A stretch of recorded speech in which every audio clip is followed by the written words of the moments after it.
Hello dear viewers, here is a new video that I will please you on my channel Manhwa Compilation. I hope you like my story and how I told it to you. In a world overrun by zombies, humanity faced its demise. The undead roamed the city streets under the moon's ominous glow, while a silhouette leaped from building to building in the distant backdrop. I found myself here, amidst billions of unfortunate souls. Trust among people had vanished in the face of the apocalypse, leaving us with only one certainty: reliance on ourselves.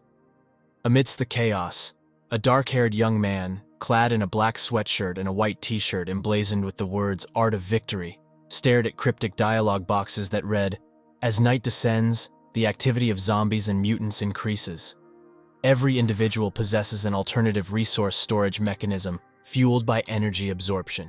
Utilize your gathering skill judiciously to harvest resources from these abominations. The current suppression level of zombies and mutants is in effect, but it diminishes every 30 days. Be prepared."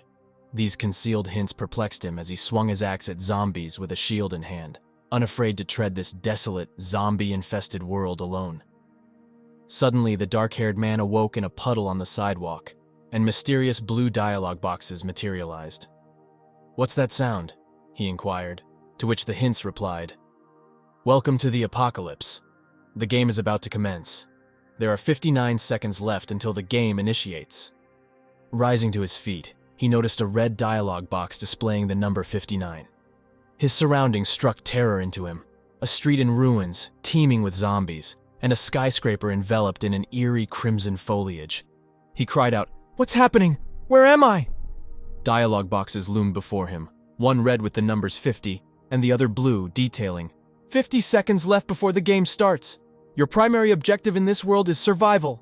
Unlock the construction function, establish a store for exchanges, open a chat, and configure game resources." The terms apocalypse and game bewildered him. He contemplated that the city's blackout had preceded his bedtime, attributing the situation to a nightmare. The dialogue boxes indicated 48 seconds remaining until the game's onset, urging him to seek shelter while static zombies remained immobile and immune to attacks. Defiantly, the man attempted to awaken himself by striking his own face with his fist, but it only yielded pain. With 40 seconds left before the game began, he sprinted through the streets in panic, desperately calling for aid as the dialogue boxes counted down to the game's start. He pleaded that he didn't want to succumb to zombification, vehemently cursing his predicament. The dialogue box elaborated that this world was advanced in culture and technology, larger than Earth itself. He continued to run, questioning how to find refuge amidst a world overrun by zombies. The dialogue box explained that this realm had been overrun by zombies and mutants, and survival required eliminating them for resources, with weapons being a valuable asset. Gasping for breath, the man lamented his mysterious entry into this game, insisting he had done nothing wrong. The dialogue box mentioned scattered boxes offering essential materials and equipment across the world. Amid retching on the pavement, he declared that he couldn't die because he excelled at games. The dialogue box clarified the existence of alternative resource storage systems that absorbed energy. The enraged man demanded more practical advice, emphasizing the importance of using these tips effectively to gather resources from zombies and mutants. As night fell, zombies and mutants became more active, and the suppression level decreased every 30 days, warning of the need to prepare. With a mere 10 seconds left before the game's commencement, the man desperately sought something to defend himself. Spotting a zombie in a police uniform wielding a riot shield and a smoke grenade, he acted swiftly. As the countdown reached 0, he lunged at the zombie, wresting the shield and grenade away. The zombie collided with the shield, and the man tumbled to the ground. A red dialogue box signaled the game's initiation, revealing a fiery sky and a crimson moon. Terrified, the man, lying prone with a smoke grenade in hand, sought refuge behind the shield as a horde of zombies approached.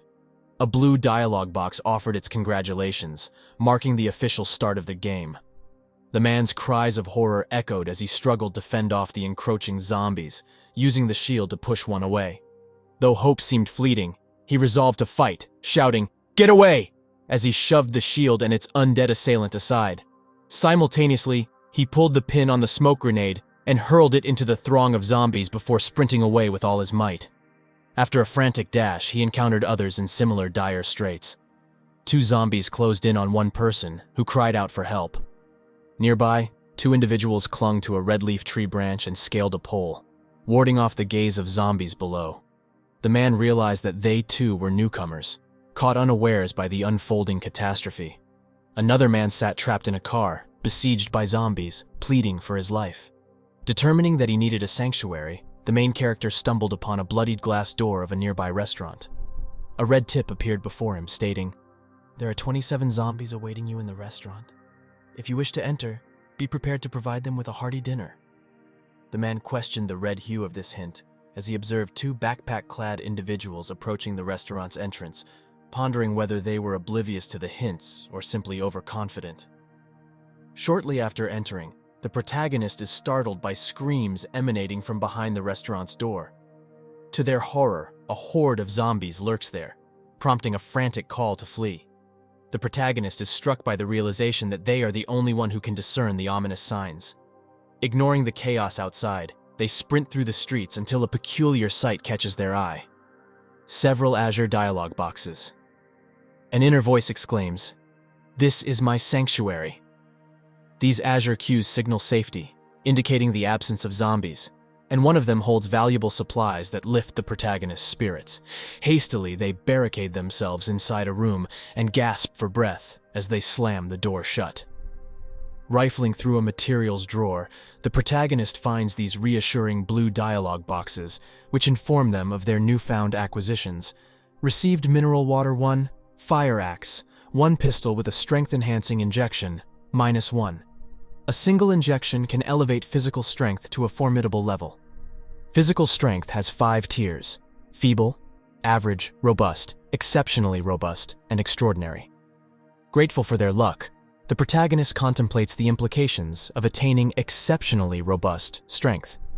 They decide to administer a physical strength-enhancing injection, only to be met with excruciating pain. Recoiling in agony, they toss the injection aside, clutching their bulging, throbbing arm. The blue dialogue box reveals that this was a primary physical strength enhancement serum with a mere 30% probability of a successful upgrade. Failure would mean certain death. Bitterly, the protagonist curses the lack of prior disclosure, fearing their impending demise as they lie sprawled on the concrete floor. Suddenly, a thunderous pounding echoes from beyond the door. Wary of attracting zombies with noise, the protagonist stifles their screams. Just then, a young woman in a cropped top and shorts, her long dark hair flowing, and a man in a t-shirt brandishing a sword rush past a horde of zombies in the street. The man deftly decapitates a pursuing zombie with a single stroke, his bloody sword gleaming sinisterly. The protagonist marvels at his competence and surmises that he must be the new leader in this dire situation. His eyes radiate an eerie blue, and a scar runs across his left eye. This is Wang Jiran, the first individual to possess extraordinary strength in this region. Regaining their composure, the protagonist grabs a bottle of water, drains it in one gulp, and flings it aside, realizing that they are still alive, tears of relief welling up. Then, they hear a desperate cry for help. In response, they shout, "Hey, why are you screaming? Do you want to attract those zombies?" A brown-haired girl in a tattered floor-length dress shrieks as zombies claw through the window to reach her.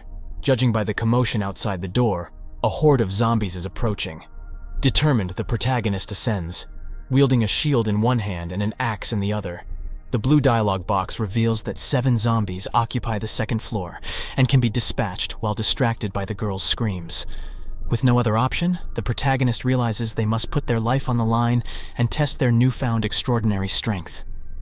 From the outside, the girl in the floor-length dress wails in fear as the axe slices through the zombies from behind.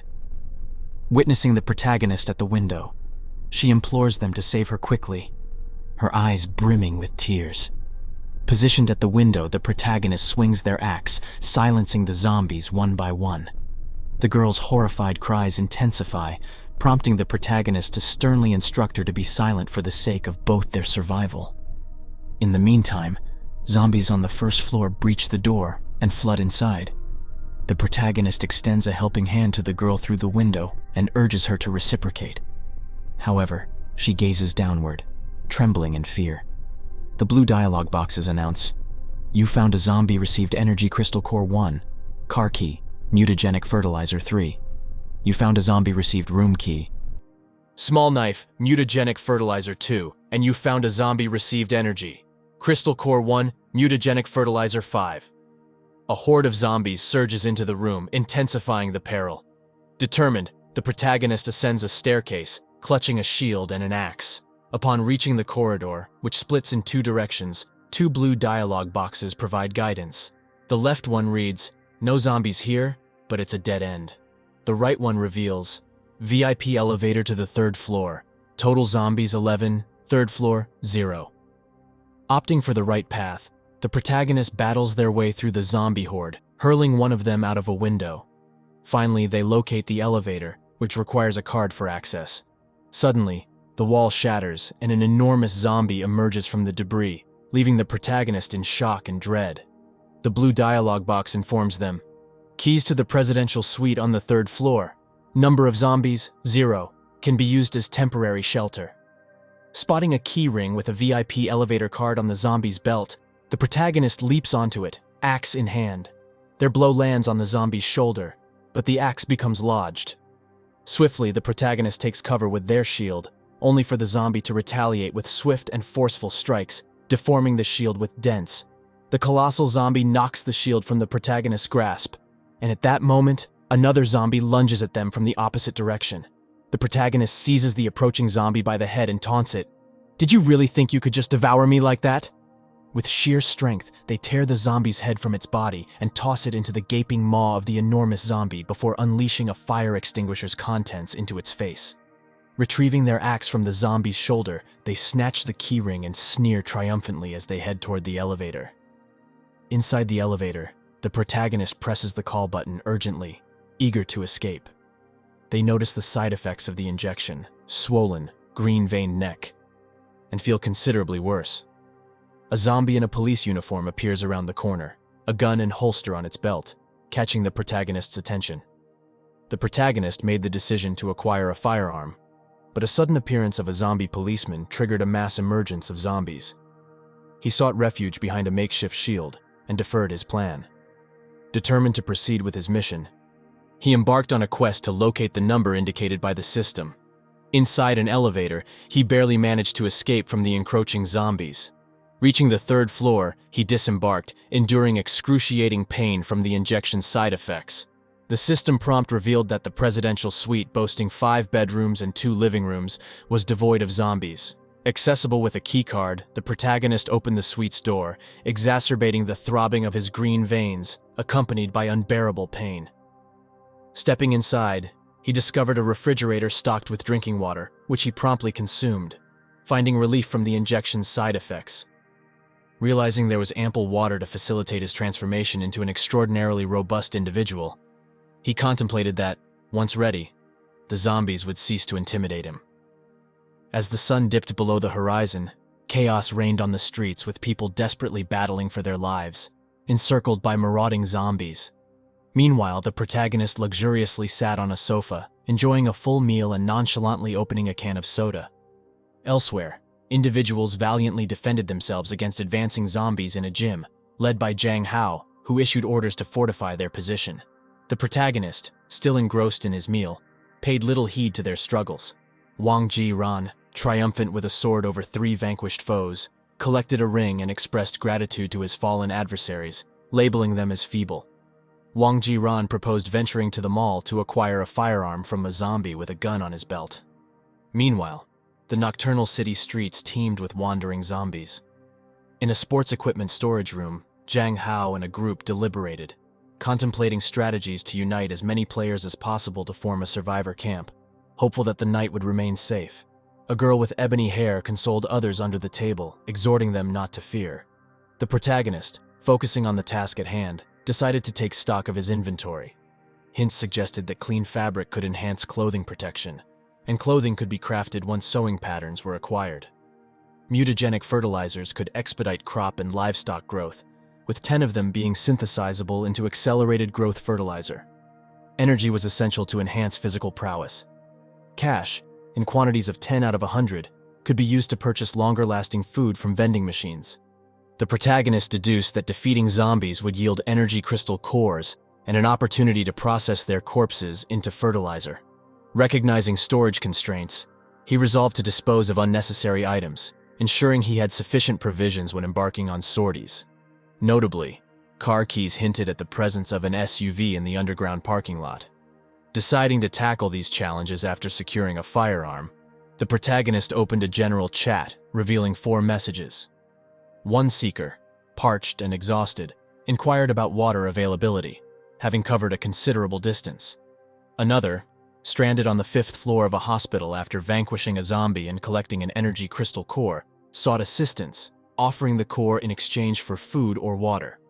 Responding to a third plea, someone spotted an axe-wielding individual dispatching zombies in the mall. The protagonist was skeptical, dismissing the notion of a dozen zombies. A message from Zhang Hao appeared in the chat, proposing the formation of a camp and resource sharing among his group of 6 companions. The protagonist found the idea appealing, but harbored concerns about revealing his unique abilities. Thus, he resolved to continue his solitary journey. The dialogue box indicated that Wang Jiran had stocked half-liter bottles of water and vacuum-wrapped ham sausages on a shelf, evoking various reactions in the chat. One praised his provisions, while another suggested exploring potential trade opportunities. A third lamented their confinement, and a fourth appealed to Wang Jiran on behalf of their sister. Contemplating this, the protagonist realized that the system facilitated resource exchanges. Wang Jiran expressed a desire to exchange half-liter bottles of water and vacuum-wrapped ham sausages for energy crystal cores. However, the protagonist deemed this exchange too costly, as he required cores for strengthening. Recognizing the importance of food and water in the early stages, he opted to exchange his knives for sustenance, a decision that was rapidly met with success. He resolved to continue his efforts the following day. Among numerous exchange offers, the protagonist noticed a map of the city and swiftly initiated a trade. Upon clicking the button, a girl with long black hair clad in black stockings, a short skirt, and black gloves appeared on the screen. The protagonist expressed interest in acquiring her city and university campus maps, along with bloody keys, and inquired about her terms. In response, the girl sought food and clean drinking water, indicating that water alone would suffice. Recognizing the map's invaluable utility, the protagonist prepared to negotiate, aiming to secure a more favorable deal. He offered 250 milliliters of water and canned food in exchange for the 3 items, a proposition the girl surprisingly accepted. He added his items to the trading platform and requested her confirmation for the exchange. After receiving a supply of water and partially consumed canned food, the girl expressed her gratitude to the main character, commending him as a genuinely decent person, unlike some others they may have encountered. In response, the main character emphasized their shared newcomer status, suggesting the importance of mutual assistance. While reflecting on whether he had made any morally questionable choices, the girl began to eat, prompting the main character to advise her to take her time. However, her meal was suddenly interrupted as she choked on her food. The main character contemplated providing her with better supplies once they became friends, and proposed adding each other as friends within their shared context. He also inquired about where she had found such a valuable item as a map. To this, the girl merely registered her surprise on her face, and then the communication abruptly terminated. The main character pondered the reason behind her disconnect and lamented the deteriorating state of human morals in recent times. He concluded that vigilance was essential, particularly for young girls, and decided to retire early. As daylight emerged, the city remained infested with the undead. Zhang Hao and his group cautiously peeked through a doorway, with Zhang Hao urging them to stick together and reminding them that the hospital was just 2 blocks away. Meanwhile, the main character descended in a VIP elevator to the 2nd floor, brandishing his axe and anticipating a confrontation with a horde of zombies. To his surprise, the corridor was empty. Instead, he discovered a trail of blood, prompting him to question its origin. Notably absent were the usual splatters that would accompany a zombie attack, leading him to the conclusion that someone was deliberately targeting players. The main character deduced that the gun had likely been taken by this player killer, who might still be nearby. Yet, he faced the dilemma of lacking an elevator map, leaving him with no way to access the 3rd floor. Thus, he resolved to search for an SUV in the parking lot. As the main character departed, Wang Jiren quietly entered through a window, noting the main character's speed and speculating on his resourcefulness due to his physical capabilities. With a gun in hand, Wang Jiren expressed his nonchalance about the situation and decided to await the main character's return. In the underground parking lot, the main character located a vehicle using the car key's remote unlock feature, inadvertently attracting the attention of wandering zombies. Sporting a sinister grin, he warned the undead, "Beware of me," before ruthlessly dispatching them with his axe. The notification indicated that he had acquired 2 energy crystal cores, 6 pieces of pure cloth, and 6 pieces of mutagenic fertilizer. Upon opening the car door, he discovered a shotgun with ammunition on the seat, eliciting his satisfaction with the helpful hint system. He contemplated waiting until the injected enhancements had fully assimilated into his body before seeking supplies. However, the main character realized that he couldn't retrace his steps since the potential killer might be lying in wait near the elevator doors, and the corridor was not far away. In a different location, Wang Jiren heard a tin can rolling across the floor, prompting him to investigate the noise on the opposite side of the corridor. Meanwhile, the main character, equipped with a shotgun, was also positioned in a hiding spot similar to Wang Jiren's. A warning signal suggested danger across the corridor, urging caution. The main character surmised that Wang Jiren might be his target and decided to follow him, curious about the source of the noise. Wang Jiren peered out from behind the door, spotting the tin can. The main character maintained his vigilance, determined not to move unless Wang Jiren made a move. Suddenly, a woman's scream echoed from outside the window, surprising both of them. The woman cried for help from below, shouting, "Please let me go! They're coming!" In response, a portly, unshaven man wielding a cleaver, accompanied by a thin companion, urged the woman to comply with their demands, since they had initially rescued her. Louder, the unshaven man exclaimed that the current zombies were insufficient to satisfy their needs. His hesitant, thinner associate questioned their ability to handle so many zombies. The unshaven man reassured him, recounting an incident where he had witnessed the main character effortlessly dispatching 8 zombies with a fire axe, implying the fragility of the zombies' bodies. The zombies steadily closed in on the terrified girl as she continued to scream. As the zombies reached the girl, they began to tear into her, resulting in a gruesome spectacle of blood splatters. The group decided that they had collected enough and needed to retreat. The unshaven man declared, "Kill 20 of them, and then we leave." Swinging his cleaver, he struck a zombie's head, but the blade got stuck, causing panic among the group as they sprinted away from the encroaching zombies, desperately calling for help. The portly man reluctantly resolved to save himself by sacrificing his companion, hurling him into the midst of the zombie horde while exclaiming, "I'm sorry, brother." As the zombies descended upon the thin man, he cried out to his friend, "Brother, I'll turn into a zombie and come for you." From his hiding spot, the main character observed the woman in the long dress enduring the torment of the zombies, deeply troubled by the apparent decline in human morals during these apocalyptic times. He worried that the unshaven man would soon emerge as well. Suddenly, a portly man approached him, prompting the main character to silently plead, "Don't you dare come in my direction. I'm hiding here." The portly man stumbled, drawing the zombies toward him as they began feasting on his flesh. The main character, observing this, spitefully remarked, "Serves you right." However, one of the zombies noticed him and advanced in his direction. Fearing that gunfire would attract more zombies, the main character opted for his axe to dispatch the approaching undead. He then turned his attention to the fat man's lifeless body, noticing a ring on his hand. The hint indicated that the ring was valuable and required sacrificing some resources to collect the necessary materials for upgrades. The main character grimly recognized that upgrading the vault would demand materials acquired from others, a fact that filled him with revulsion. The hint ominously advised, "Protect your head." The main character narrowly evaded a sword strike from Wang Jiren, who commented on his impressive reaction time. The main character questioned how Wang Jiren had known he was hiding behind the wall. Wang Jiren responded with a mocking sneer, pointing to the discarded cans on the floor as evidence. With a sinister gleam, Wang Jiren remarked that the main character was still quite young and inexperienced. Facing his adversary, armed with a shield and an axe, the protagonist responded, "Whoever mentioned my demise?" Wang Jiren replied with a grin, "Trust me, youngster." In a swift motion, Wang Jiren lunged forward, shattering the protagonist's shield with a sword he held in his hand. "I'll demonstrate the meaning of true strength," he declared. The protagonist deftly evaded the strike, but it left a cut on his cheek, leaving him in awe of Wang Jiran's speed. Wang Jiran complimented the protagonist's quick reaction time. In a sudden move, he kicked the main character across the street, proclaiming, "There's nothing as exquisite as fractured ribs."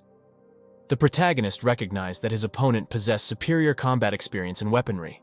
He urgently needed a plan, dragging his sword along the ground behind him. Wang Jiran declared that the protagonist's game was over, closing in on him. But as Wang Jiran approached, the main character leaped up, gripping Wang Jiran's torso and sending him sprawling to the ground. The main character inquired, "What's wrong with everyone living peacefully? Why hunt players?" Wang Jiran retaliated, elbowing the main character and demanding to be released. Mockingly, the protagonist suggested, "Don't you have a gun? Bring it out." Wang Jiran retrieved a gun from his ring, and in that instant, the main character bit his hand. Wang Jiran howled, threatening to dismember and decapitate the protagonist. The main character rebounded off a nearby train, drawing a shotgun. They now stood face to face, weapons trained on each other. Wang Jiran proposed, "Brother, let's talk it out." Meanwhile, Zheng Hao's squad, armed with baseball bats, noticed gunfire, which would attract more zombies. They decided it was time to retreat to the gym. The main character, catching his breath while sitting on the ground, saw that Wang Jiran had a gunshot wound on his forehead. Zombies appeared around the corner, closing in. The protagonist couldn't move and collapsed. A dialogue box popped up. "Zhao Ziyu invites you to chat." The main character swiftly accepted the challenge. On screen, a girl sat beneath a table with a worried expression. She inquired about his situation, warning of a zombie behind him and urging him to rise. She mentioned having an epinephrine shot or medication to send. The main character received an adrenaline injection, administering it to his leg in hopes it would take effect before the approaching zombies. Orange dialogue boxes counted down 3 seconds until the injection's onset, as the zombies drew nearer. The protagonist realized there were more zombies nearby than he had thought. Trying to escape the encircling zombies, the main character found himself surrounded. He drew a revolver but discovered it was empty. Dodging a leaping zombie, he fell to the ground. However, he spotted parking barriers nearby, armed with a sword. Breaking through the crowd of zombies, he yanked a parking barrier from the asphalt and wielded it as a second weapon. Onlookers, including an older man with a cigarette and a younger guy, marveled at his prowess. Another person in a van exclaimed in a dialogue box, "Hey, check out this guy mowing down these undead." However, both the main character and the onlookers noticed a colossal bloated zombie covered in enormous blisters. The dialogue box indicated that this road led to the riverbank, with wire mesh capable of containing corpses. Zhang Hao's squad watched in awe through the dialogue boxes as the main character confronted the obese zombie with a sports equipment warehouse sword. While the protagonist contemplated his inability to defeat them all, he decided that severing their necks was the key. He made a break for it, jumping on the wire mesh and deeming himself safe. Suddenly, searing pain shot through him as the adrenaline wore off, and he collapsed on the other side of the fence. Struggling to rise, the main character considered that an upgrade could prolong the injection's effects. He had sufficient resources for the upgrade and was astounded by the slain man's resource accumulation. His inventory included 105 energy cores, 109 mutagenic fertilizers, 109 canned meats, 166 purified water bottles, 184 portions of ham, 1 shotgun, 4 boxes of shotgun shells, 10 storage ring fragments, a Tangier blade blueprint, a map fusion device, 1 samurai sword, and 1 revolver. A dialogue box displayed, "To forge Tang Dynasty blades, you need metal weapons. 0 out of 10 core energy, 0 out of 10 for enduring blades. Card merge device. Scan any card to keep it at your fingertips." Coughing, the main character realized he wouldn't have to worry about food and water for a while.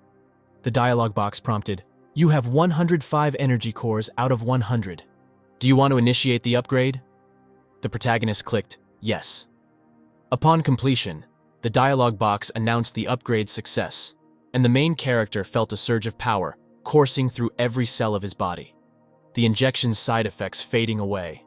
The dialogue box congratulated him on the upgrade and stated that he needed 300 energy cores to reach the next awakening rank. Eager to test his newfound strength, the protagonist struck the nearest stone with his fist, shattering it. He noticed that even his abrasions had vanished, bringing him to the verge of tears. The dialogue box indicated sufficient resources for upgrading the ring, which was in progress. The following message confirmed the successful upgrade of the storage ring to the second level, providing 24 storage cells. The next upgrade required 100 ring fragments and 50 nuclear power, unveiling a virtual car on the third level. Contemplating thanking the person who had aided him, the protagonist saw a dialogue box revealing that the second phase of the game would commence in 10 days, eliminating the weakening effect on zombies and other mutated creatures. Yang Hao's squad, seen in the same dialogue box, lamented their lack of proper weapons, but expressed gratitude for teamwork. Together, they appear to have a strong chance of survival. One is a robust man, donned in a black t-shirt, known as Kai Hongda, while the other is a woman sporting a short top and combat pants, armed with a bow kite. Jen announces their plan to lead their group to the supermarket tomorrow, a suggestion enthusiastically endorsed by others due to the abundance of resources and their unwavering determination to combat Zhao's IU. While engaging in a video call with the main character, who is discreetly dining under the table, he reassures him that there's no rush since no one would dare steal her food. She admits that she had doubts about his survival, but is grateful she saved an injection for a purpose, for which the main character expresses his heartfelt gratitude. Zhao's Xiu modestly claims that anyone would have done the same, to which the main character laments the scarcity of normal people in this post-apocalyptic world. Zhao Xiu agrees, and, prompted by his inquiry, shares her concealed location and the need for rescue. As Zhao Xiu contemplates ending the call, the main character implores her to stay connected, assuring her of his good intentions. He even offers her the comforts of safety, including the luxury of a hot bath and the prospect of living in his hideout. Xiaozi, however, disregards his words, thanking him for his kindness and supplies before bidding farewell. Perplexed, the main character vows to assist her if she ever requires help, sincerely wondering why she hesitates to trust him. Jazzy, meanwhile, contemplates the desire to escape their current predicament, while recognizing that others are oblivious to the true danger that lurks. Suddenly, she spots something alarming and turns to the window, where a massive paw unexpectedly emerges. In response, the main character hastily navigates a wooden pathway, noticing peculiar glowing blue plant seeds along the way. He ponders their nature, reading a hint describing them as meat potatoes, a unique crop with meat-like stems rich in protein and adaptable, with a 4-month maturity cycle. Upon returning to his suite, the main character discovers a broken window and an emptied refrigerator with depleted water bottles, signaling an intruder's presence. A menacing red monster, featuring a spiked tail, formidable claws, huge teeth, and eerie eyes on a long tongue, skitters along the building's wall. The main character remains vigilant by the window with a shotgun in hand, questioning the force required to breach the reinforced glass and awaiting the system's warning. A sudden knock at the door prompts him to shout astern, "Get out!" The door opens, revealing a young girl in a yellow jacket with 2 pink ponytails, clutching a hammer nervously. The main character, taken aback, confronts her about the missing food in the broken window. In response, she requests a bottle of water, seemingly embarrassed by the question. The main character points out the abundant water in the refrigerator, and the girl's frustration leads to curses and a strike to his foot with the hammer, followed by a punch to his face. She departs hastily, leaving behind thanks for the spatial ring. Baffled by the system's unhelpful hints, the main character vents his frustration, vowing retribution if he catches her. Unexpectedly, the girl returns and inquires about his possession of a firearm. Bewildered, the protagonist questions her motives, but she insists they turn off the lights due to the approaching zombies. The main character agrees but demands the return of his ring, threatening to toss it to the zombies if she doesn't comply.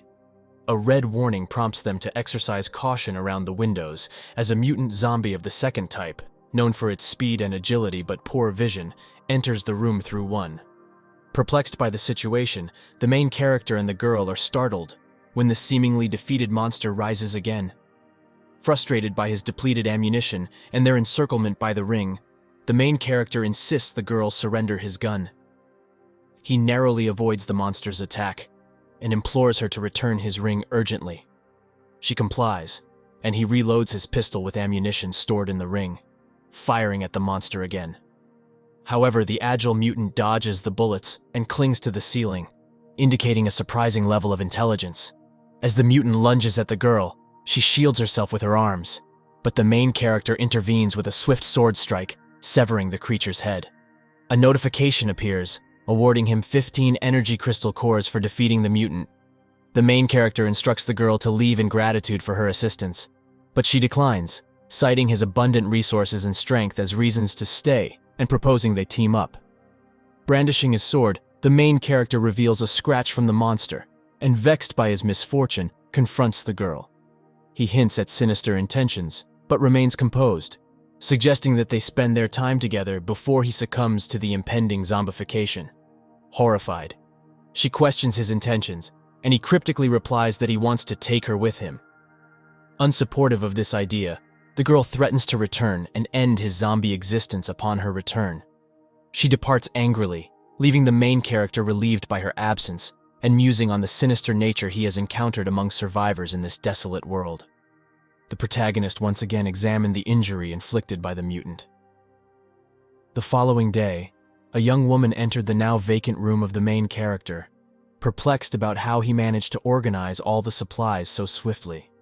Standing on a bridge that overlooked a river in a vast mountain-encircled plain, the main character attributed his discovery of this location to the map bestowed upon him by Zhao's eye.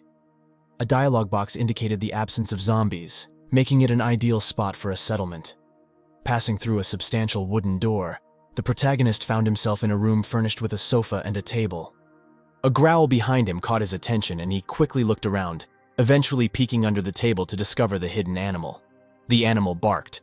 The dialogue identified him as an alienated epic beast, Wolf King Cub, boasting an S-rank combat talent and the ability to be tamed by feeding him meat.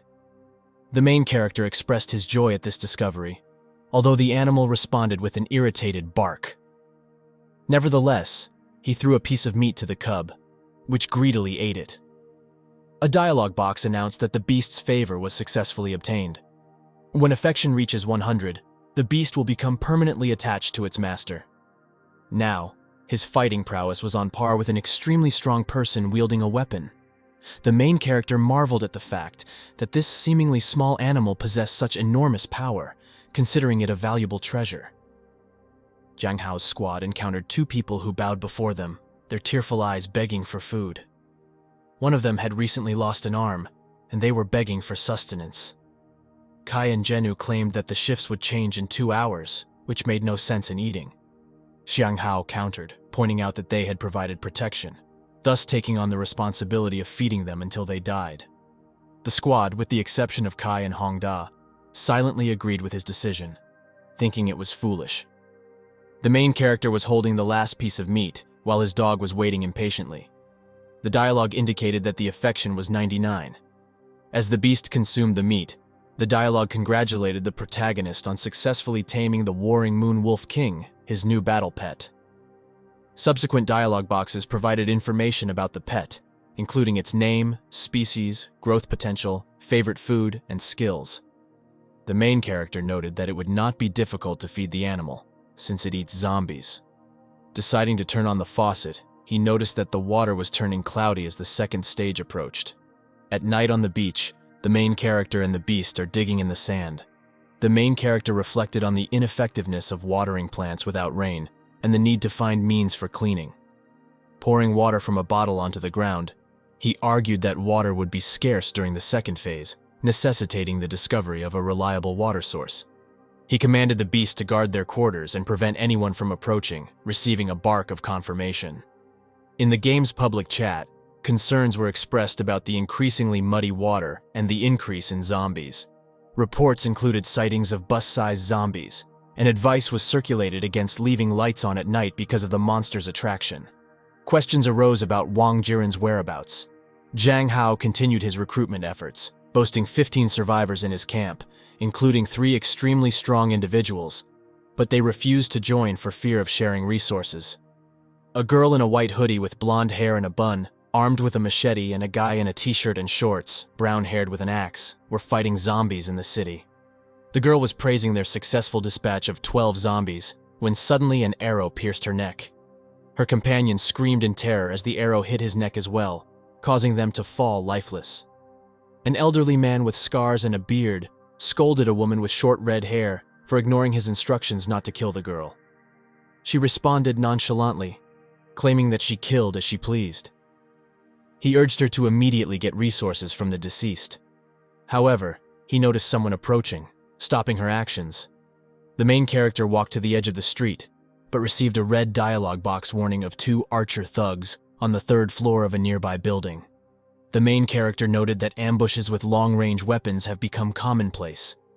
The red-haired woman stood at attention with her bow drawn, but the scarred man cautioned against any movement so as not to reveal their position. He assumed that the newcomer who had approached from the riverbank would probably have something to do.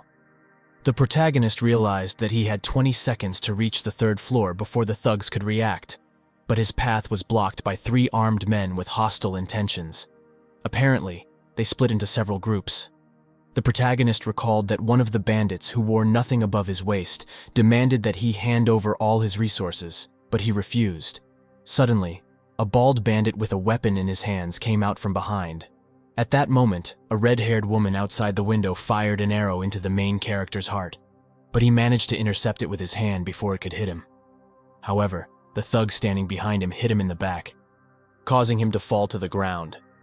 A half-naked bandit taunted the main character, while another signaled from the window for them to come down.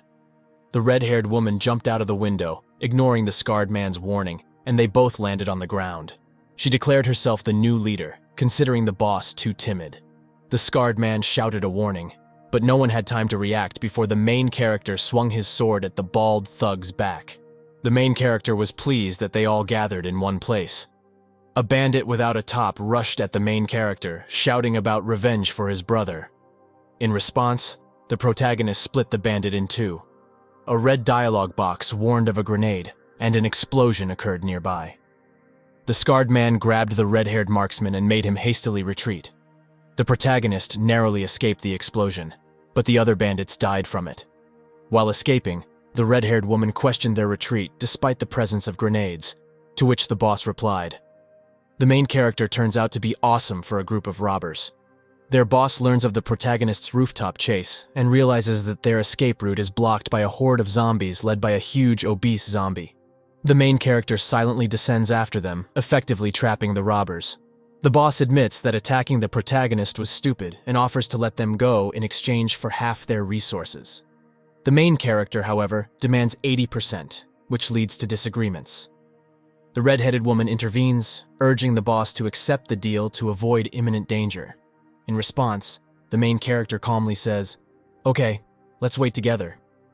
And a red dialogue box warns of the lethality of giant zombies. As a giant zombie approaches, the robbers reluctantly agree to the 80% demand, but with a condition. The protagonist must first give up his sword and then hand over the ring for safekeeping. The main character throws his sword on the ground and the boss secretly celebrates, planning to use a grenade when the giant zombie gets closer. The red-haired robber takes out a sword, and the red-haired woman agrees, believing that without the sword, the hero will be powerless. The eerie sound of a giant zombie forces the robbers to comply. Just then, a giant zombie grabs the boss, and when he asks why, Zio Huey pushes him into the swarm of zombies. A grenade from Zio Huey obliterates the zombies, but the protagonist witnesses the giant zombie decapitating the boss. The storage ring is left beside the sword, but the protagonist can't retrieve them due to the approaching giant zombie. They decide to return for the sword later. The blue dialogue box urges an immediate retreat from the giant zombie and the need to deal with the female bandit. Zhang Hao's squad discovers the remains of survivors killed during the night and realizes it was the work of bandits. However, they're puzzled by the bandits' motive for taking the resources. They stumble upon a robber's body and realize it's an ambush, using corpses as bait for zombies. The squad forms a defensive semicircle. Soon they spot Zio Huey fleeing and shouting, "Why are you chasing me instead of the ring?" A bullet suddenly pierces her head and the protagonist with a shotgun appears. Zhang Hao orders everyone not to move.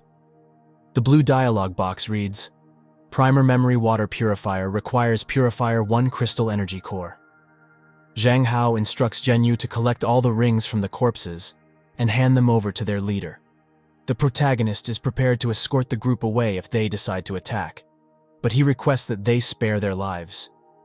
As Genyu retrieves the rings from the ground, The protagonist's sudden movement startles everyone. He promised not to kill the squad and don't claim the rings since they found them first, tossing the rings to Zhenyu. Zhang Hao inquires about the protagonist's name, to which the response is, "Call me Lei Feng." Lei Feng stands on a rooftop, observing the sunset over the city. Down the street, a horde of zombies, including a giant one, advances. Lei Feng considers the possibility that someone might have picked up the ring and sword, but is unable to investigate due to the zombie presence. In an alley, a girl with twin ponytails and a yellow jacket inspects the Lei Feng sword she discovered. Lei Feng is back at his base near the river. The blue dialogue box indicates that potatoes require 1,120 days to ripen and can be accelerated with fast-growth fertilizers applied every 3 days. He has synthesized 200 mutagenic fertilizers into 20 rapid-growth fertilizers. 7 have been used, with 60 days remaining for full maturity. A sprout with 2 leaves now adorns the once bare mound of earth. Lei Feng plans to fertilize the plants again in 3 days for a full harvest, and decides to collect seeds for later planting.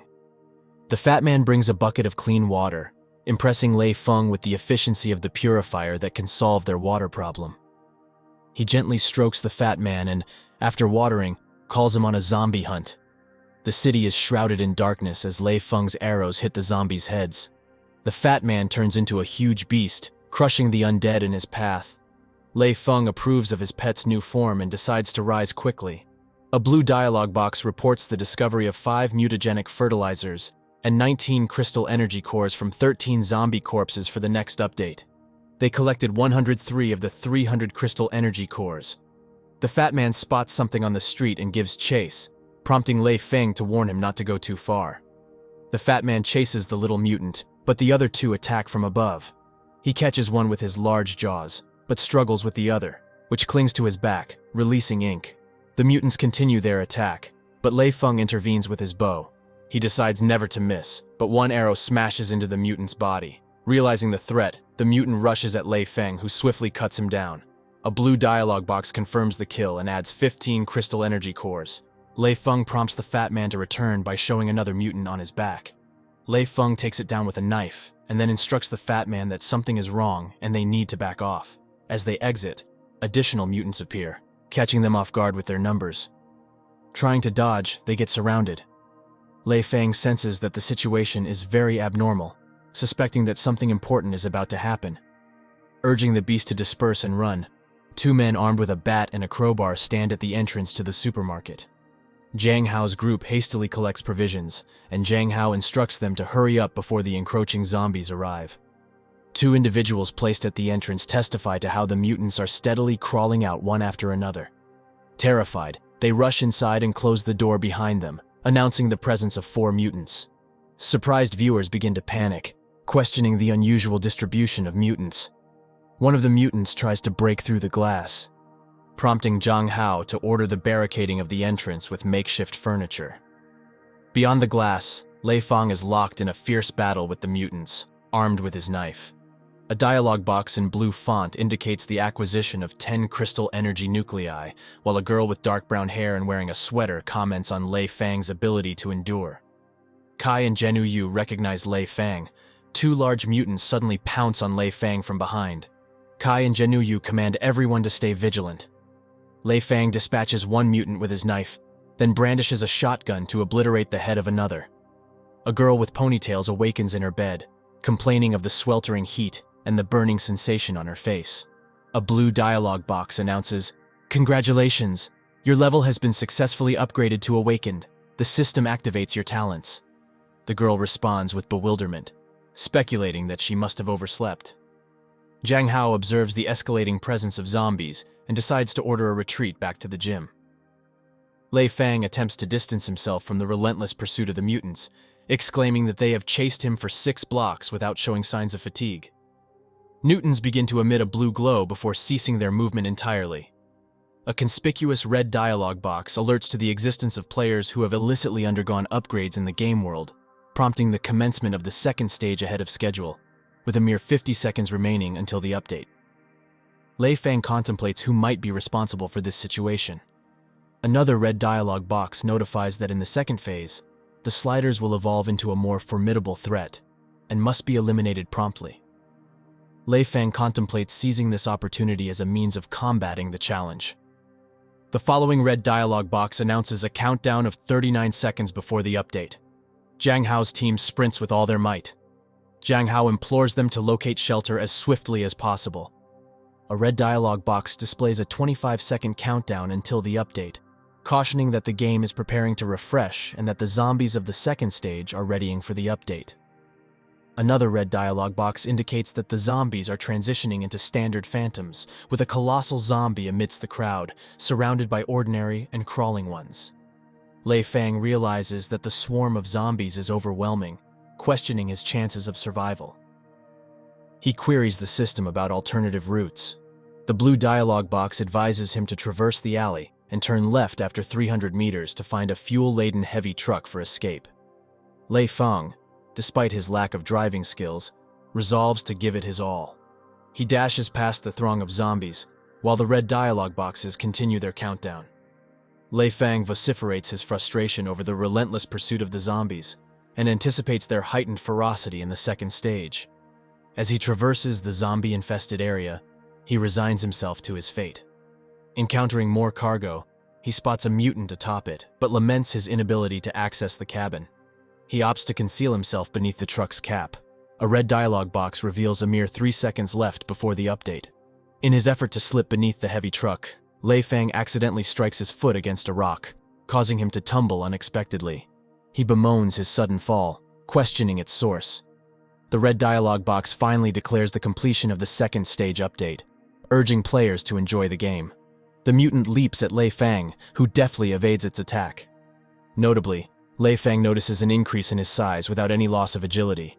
As the mutant lands and leaves an indentation in the asphalt, it swiftly springs forth again, narrowly avoided by Lei Fang, who recognizes the imminent threat and the impending deadly confrontation. He grasps the need to fight without his sword and decides to find a hiding place. Leaping into a heavy truck, he stumbles upon a surprising discovery: a bazooka resting on the seat. Astonished, he picks up the weapon and fires at the oncoming mutant, resulting in a devastating explosion that tears the creature apart. Meanwhile, Jiang Hao's squad finds themselves stranded on a street, surrounded by an immense zombie horde. Jiang Hao leads the charge against the zombies, emphasizing the importance of unity for their survival. Chao Zai wields a bow to fend off the undead, while one person's anguished screams pierce the air as they are torn apart by zombies.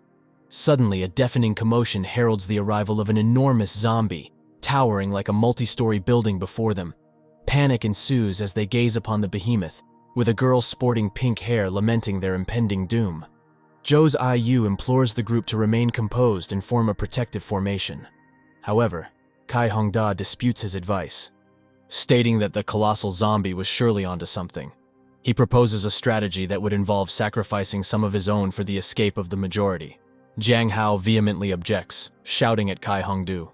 Kai Hongda fights him off, pointing out that in this world the strong devour the weak, and if they don't make these sacrifices, everyone will die. He openly criticizes Jiang Hao's suitability as a leader. In the midst of a heated argument, Kai and Genoa alert the group to the approach of giant zombies. Jiang Hao's squad makes their way across the street and Jiang Hao orders them down the hatch. However, when they reach the hatch, it suddenly opens up, revealing a huge mutant emerging from below.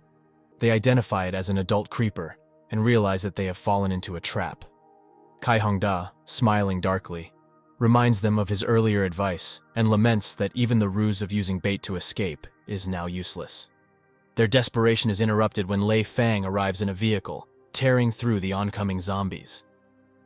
The blue dialogue box indicates that 588 of the 300 crystal energy cores are required to upgrade to the awakening stage.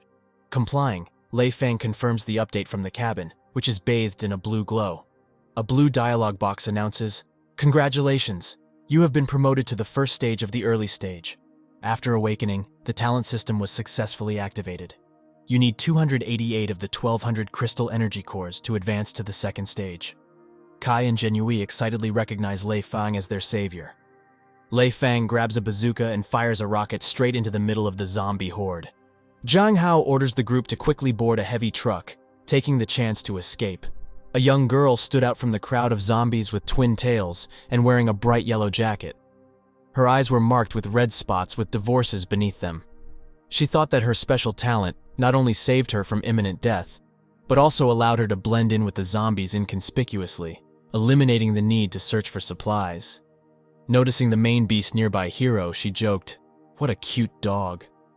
Kai asked Jiang with a grim expression if he should send someone to find the hero and locate him. Jiang Hao dismissed the idea as foolish, explaining that they had sent an invitation to Lei Feng, which he declined. Despite this, he still came to their aid. Therefore, they should avoid conflicts. Tai and Gen, observing his thoughts, noticed that he had become stronger since their last meeting. Meanwhile, as Lei Feng was driving his heavy truck, he noticed a beast behind the fence. Stopping, he approached him and inquired about his well-being, stroked his head. To Lei Feng's surprise, his beast responded with a joyful bark and a wagging tail. A girl with ponytails came out on the porch and asked, "Do we have guests?" She noticed Lei Feng talking to the fat man. The protagonist asked the beast, "Did she save you and help heal your wounds?" A red dialogue box urged the hero, "Watch your head." Seizing the opportunity, the girl rushed at the main character in a yellow jacket with a sword and declared that this time she would not miss her chance. Faintly recognizing her, he deftly dodged her attack, pushing her away and returning his sword. "Isn't that my sword?" he asked. She asked why he didn't wait for her, assuming he hadn't turned into a zombie, and added that she had been searching tirelessly for him. Lei Feng, fascinated by the distorted face, commented with a smile that it looked like a corpse. She nonchalantly attributed it to her unique ability. Suddenly, Lei Feng swung his sword at her, but she deftly dodged the attack, confused by his actions. Another swing, another dodge. She then used a dream skill, enveloping Lei Feng in a green mist. The blue dialogue box said, "This is a green corpse mist and a skill system that puts a person to sleep for 30 seconds. Panicking, Lei Feng begged her to stop and explained that he was just checking on her, asking her not to take things so seriously. He praised the skill, though with a cough he privately admitted that she was the third awakened individual he had met. Although she didn't have any unique skills, she definitely became more noticeable, prompting him to keep his distance. He expressed gratitude for her saving his battle pet, but considered the food they took a fair trade.